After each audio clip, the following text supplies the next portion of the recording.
नमस्कार, बहुत बहुत स्वागत है आपका हमारे इस डिजिटल प्लेटफॉर्म में। तो महाकुंभ की चर्चा देश ही नहीं विदेश तक हो रही है। इसी बीच पॉपुलर आईफोन बनाने वाली अमेरिकी कंपनी एप्पल की को फाउंडर रहे स्टीव जॉब्स की पत्नी लॉरेन पॉवेल जॉब्स भी महाकुंभ में शामिल होने प्रयागराज पहुंची है।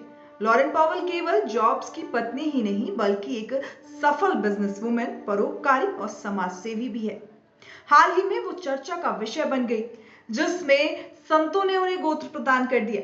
ये घटना भारतीय संस्कृति, धर्म और परंपरा के दृष्टिकोण से अत्यंत रोचक और अद्भुत मानी जा रही है।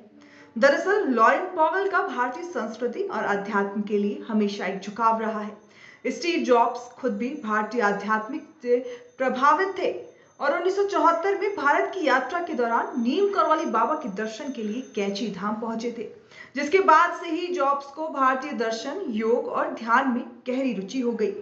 यही आध्यात्मिक झुकाव जॉब्स और लॉरेन की जिंदगी के मूल्यों में शामिल हो गया। वहीं अब लॉरेन पॉवेल ने भारतीय परंपरा और संस्कृति को गहराई से समझने और अपनाने का प्रयास किया है। उनकी ये रुचि भारतीय साधु संतों और परंपराओं के प्रति उनकी आस्था को दर्शाती है। हाल ही में एक खबर सामने आई कि लॉरेन पॉवेल को भारतीय संतों द्वारा गोत्र प्रदान किया गया। यह निर्णय उनके भारतीय संस्कृति के प्रति झुकाव और उनकी आध्यात्मिक यात्रा को सम्मान देने के लिए लिया गया। बता दें कि लॉरेन पॉवेल को संतों ने कश्यप गोत्र प्रदान किया। ये गोत्र भारतीय ऋषि कश्यप से जुड़ा हुआ है, जो वैदिक काल के प्रमुख सप्त ऋषियों में से एक है। कश्यप गोत्र को प्रदान करने के पीछे का तात्पर्य लॉरेन पॉवेल को भारतीय समाज और संस्कृति में मान्यता देना था।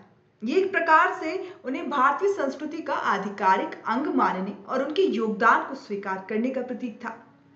आपको बता दें कि लॉरेन शनिवार को प्रयागराज में अपने गुरु स्वामी कैलाशानंद गिरी निरंजनी अखाड़े के आचार्य महामंडलेश्वर के आश्रम पहुंची। वहां 15 जनवरी तक शिविर में रहेंगी और उसके बाद अमेरिका वापस लौटकर अमेरिका के नवनिर्वाचित राष्ट्रपति डोनाल्ड ट्रंप के शपथ ग्रहण समारोह में भाग लेंगी। वो अपनी 40 सदस्यीय टीम के साथ शनिवार रात प्रयागराज पहुंची।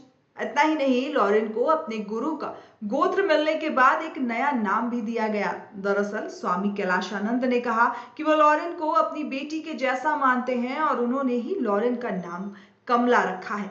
लॉरेन को गोत्र प्रदान करने की इस घटना का सामाजिक और सांस्कृतिक दोनों ही प्रकार से प्रभाव पड़ेगा। इससे भारतीय संस्कृति और परंपरा का प्रचार प्रसार होगा।